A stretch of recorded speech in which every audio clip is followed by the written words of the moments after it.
3%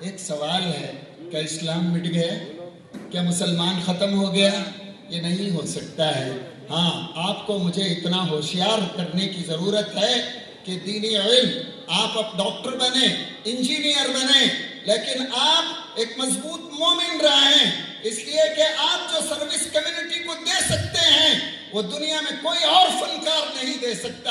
اس لیے کہ اگر آپ کو فیس کم ملی آپ کو غم نہیں ہوگا، کیونکہ آپ یقین رکھیں گے کہ کائنات کا مالک اس سے ہزاروں گنا دینے والا ہے۔ جہاں آخرت کا تصور نہ ہو، خدا پر ایمان نہ ہو، دنیا کو آپ کیا سروس دیں گے؟ کچھ بھی نہیں دے سکتے ہیں۔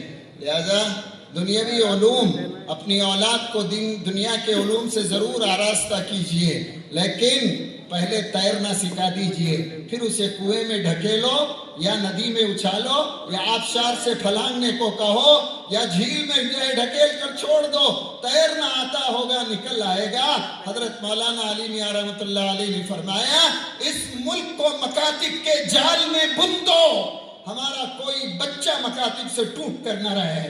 بنیادی تعلیم، آپ مفتی مت بنائیے، محدث مت بنائیے، مفسر مت بنائیے۔ اور دنیا طنز کرتی ہے نا صاحب، کیا دیا مدرسوں نے، کیا نہیں دیا مدرسوں نے۔ ذرا سوچ کر دیکھو، کوئی میت بغیر نماز جنازہ کے دفنائی گئی؟ کوئی نکاح بغیر خطیب کا ڈیمانڈ کبھی آپ نے دیکھا؟ کبھی آپ نے سوچا کہ کلمہ سکھانے والوں کا ڈیمانڈ ہے صاحب، کہیں سے آپ نے مولویوں کو امپورٹ کیا؟ کہیں سے آپ نے امپورٹ کیا؟ جی نہیں، یہ تو طنز اور طعنے ہیں۔ لیکن اپنی اولاد کو دینی تعلیم دلانا ہے، بنیادی دینی تعلیم۔ ایمان کیا ہے، اسلام کیا ہے، آخرت کیا ہے، رسالت کیا ہے، یہ اتنی چیزیں سمجھا دیجئے، اور اس کے بعد اطمینان سے رکھیے کہ وہ کہیں بھٹکے گا نہیں۔ اس کو ایک حدیث سے میں آپ کے سامنے رکھتا ہوں۔ اللہ کے رسول صلی اللہ علیہ وسلم نے فرمایا، جب تیرا بچہ یا بچی بولنے لگے تو اس کو تیسرا کلمہ جو ہم پڑھتے ہیں نا، سبحان اللہ والحمدللہ ولا الہ الا اللہ واللہ اکبر ولا حول ولا قوة الا باللہ العلی العظیم، اس کی زبان میں جب بولنا آئے اس کو یہ سکھا دے، اور اس کے بعد بے پرواہ رہو، جب بھی وہ مرے گا حالت ایمان میں مرے گا۔ توحید کی دعوت دلوں میں گھسائیے، رگو پے میں اللہ کے نبی کی محبت بسائیے، اور یہ یقین دلائیے کہ کامیابی کا یہی واحد راستہ ہے، اور یقین تو ہے ہی کہ یہ واحد راستہ ہے، یہ واحد راستہ ہے۔ دنیا کی ترقیات وقت کے حساب سے رہتی ہیں، کم یا زیادہ، اس بارے میں آپ فکر نہ کریں۔ امریکہ کی مصیبتوں سے نجات پایا جاپان 1947 میں، انڈیا نے برطانیہ سے نجات پائی۔ آج دونوں ملکوں کی اکانومی کب کر کے دیکھیے، کھلونے بنا کر جاپان سپر پاور ہے، اور ہم عمارتیں بنا کر کہاں ہیں، وہیں پر رہ گئے ہیں۔ نفرتوں کا بازار ایک طرف چل رہا ہے، تو لہٰذا ڈیمانڈ جیسی ہے وہ اپنی جگہ پر ہے۔ تو ایک بات مان کر چلیے گا کہ دینی علوم کے ساتھ عصری علوم، آپ اسکول جائیے، کالج جائیے، کہیں بھی جائیے، ہمارے بچے بھٹک کیوں رہے ہیں صاحب؟ بڑا رونا رویا جاتا ہے، بڑا رونا رویا جاتا ہے۔ بچی چلی گئی، بیٹا بھاگ گیا، فلاں ہو گیا، فلاں ہو گیا۔ ایک دن میں نے بیٹھ کر اپنے دل سے سوال کیا، 25-30 سال پہلے تو یہ واقعات نہیں تھے، ہمارے گھر میں بھی جوان بہنیں تھیں، بچیاں تھیں، جو ہے پھر وہ لوگ بھاگے کیوں نہیں؟ سمپل بات تھی کہ گھر کے ماحول میں دین زندہ تھا۔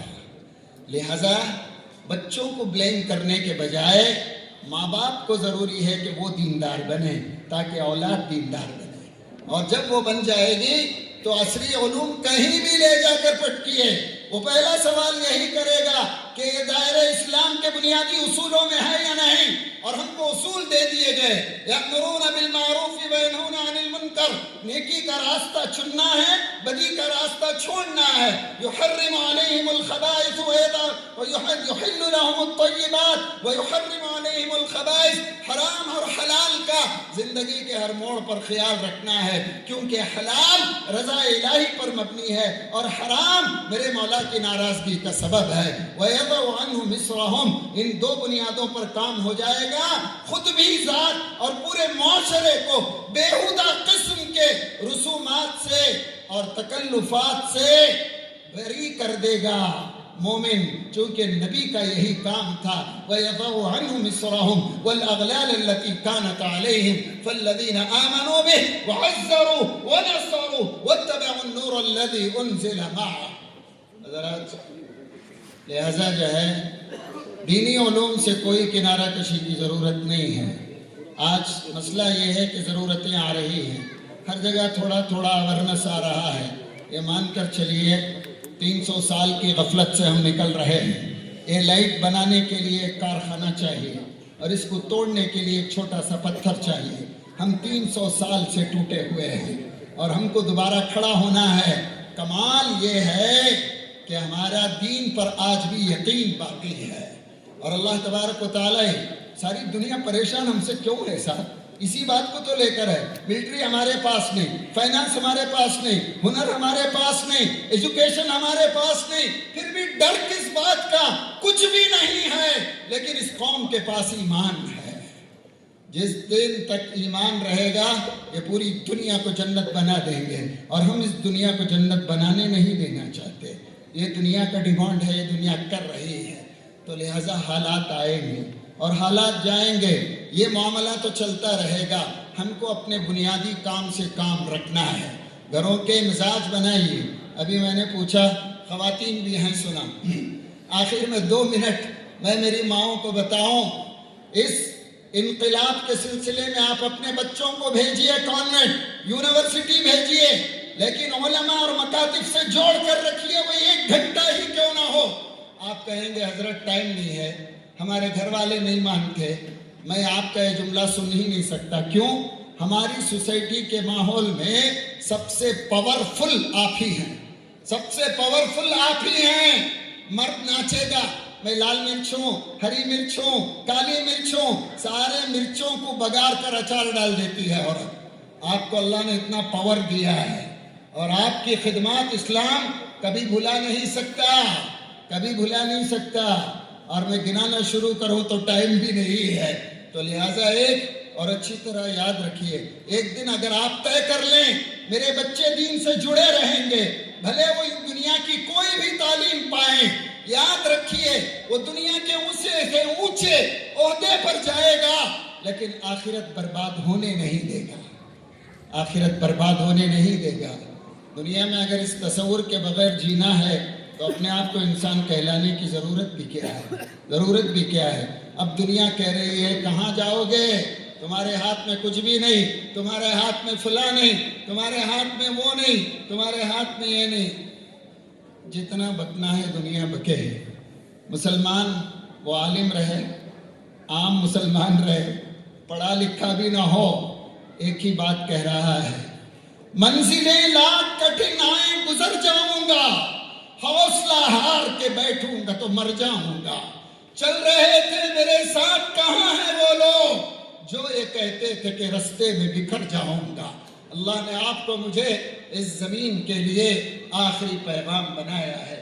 اقبال کہہ گئے، کشتی حق کا زمانے میں سہارا تو ہے، عصر نو رات ہے، دھندلا سا ستارہ تو ہے. یہ بے بس دنیا، لاچار دنیا، غموں میں ڈوبی دنیا، محبت سے آری دنیا، نفرتوں میں جلنے والی دنیا، رشتوں کو بکھیر کر پریشان حال رہنے والی دنیا، فیملیوں کو اجاڑ کر ڈپریشن میں جانے والی دنیا. اس دنیا کو بتاؤ ایک بار آجا کملی والے کے سائے میں، راحت بھی ہے، سکون بھی ہے، اطمینان بھی ہے، دنیا بھی بنے گی اور آخرت بھی بنے گی، آخرت بھی بنے گی. لہذا عصری تعلیم اور دنیاوی تعلیم یہ دونوں ضروری ہیں. دنیا کی تعلیم سے ہماری دنیا بھی بنی ہے اور جو ہے دینی تعلیم سے دنیا بھی بنی ہے اور آخرت بھی. ان چیزوں کو پیش کرتے ہوئے میں اپنی جگہ لیتا ہوں.